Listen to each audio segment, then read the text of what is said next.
सच्ची शिव भक्ति। सिंह केतु पांचाल देश का राजा था। वह बहुत बड़ा शिव भक्त था। शिव आराधना और शिकार उसे दो चीजें प्यारी थी। वह शिकार खेलने रोज जंगल जाता था।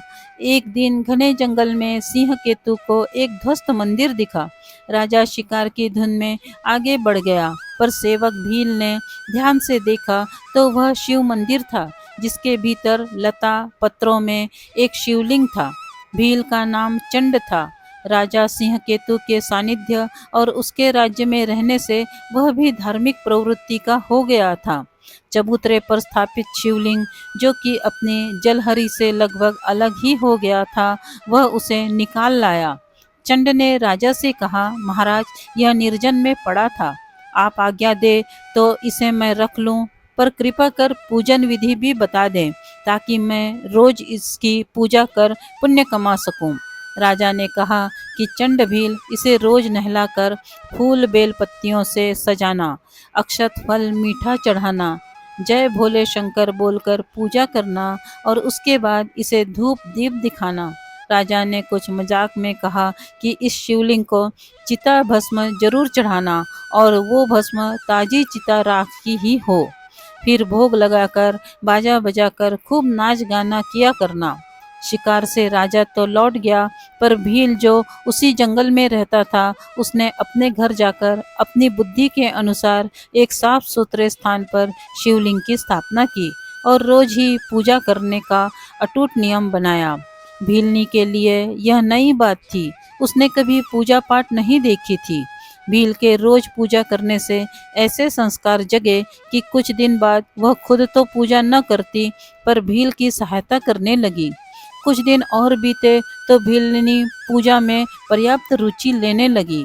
एक दिन भील पूजा पर बैठा तो देखा कि सारी पूजन सामग्री तो मौजूद है, पर लगता है वह चिता की भस्म लाना तो भूल ही गया।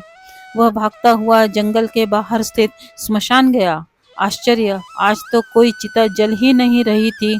पिछली रात जली चिता का भी कोई नामो निशान न था, जबकि उसे लगता था कि रात को मैं यहाँ से भस्म ले गया हूँ। भील भागता हुआ उल्टे पांव घर पहुँचा। भस्म की डिबिया उल्टाई पलटाई, पर चिता भस्म तनिक भी न थी।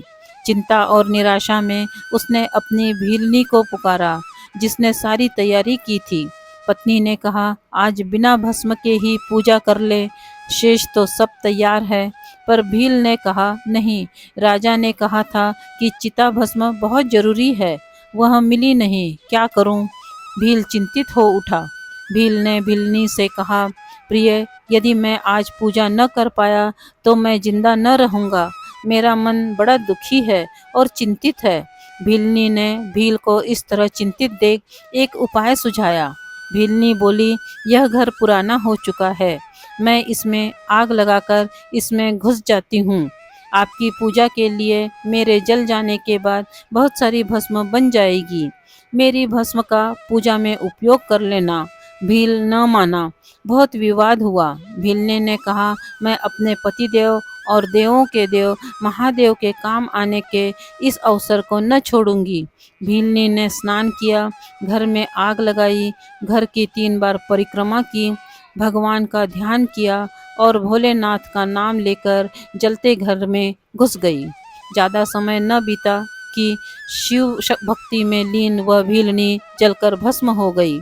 भील ने भस्म उठाई, भली भांति भगवान भूतनाथ का पूजन किया। शिव भक्ति में लीन भील को घर सहित घरवाली को खो देने का दुख महसूस नहीं हुआ। सो पूजा के बाद बड़े उत्साह से उसने भीलनी को प्रसाद लेने के लिए आवाज दी। एक क्षण में ही उसकी पत्नी समीप बने घर से आती दिखी। जब वह पास आई तो भील को उसके और अपने घर के जलने का ख्याल आया। उसने पूछा, यह कैसे हुआ? तुम कैसे आई? यह घर कैसे वापस बन गया? भीलनी ने सारी कथा कह सुनाई। जब धधकती आग में घुसी तो लगा जल में घुसती जा रही हूँ और मुझे नींद आ रही है। जगने पर देखा कि मैं घर में ही हूँ और आप प्रसाद के लिए आवाज लगा रहे हैं। वे यह सब बातें कर ही रहे थे कि अचानक आकाश से एक विमान वहां उतरा। उसमें भगवान के 4 गण थे। उन्होंने अपने हाथों से उठाकर उन्हें विमान में बैठा लिया। गणों का हाथ लगते ही दोनों के शरीर दिव्य हो गए। दोनों ने शिव महिमा का गुणगान किया और फिर वे अत्यंत श्रद्धा युक्त भगवान की आराधना का फल भोगने शिवलोक चले गए। जय भोलेनाथ, जय महाकाल। यदि आपको यह धार्मिक कहानी अच्छी लगी हो तो प्लीज़ इसे लाइक करें, शेयर करें और इस चैनल को सब्सक्राइब करें। धन्यवाद।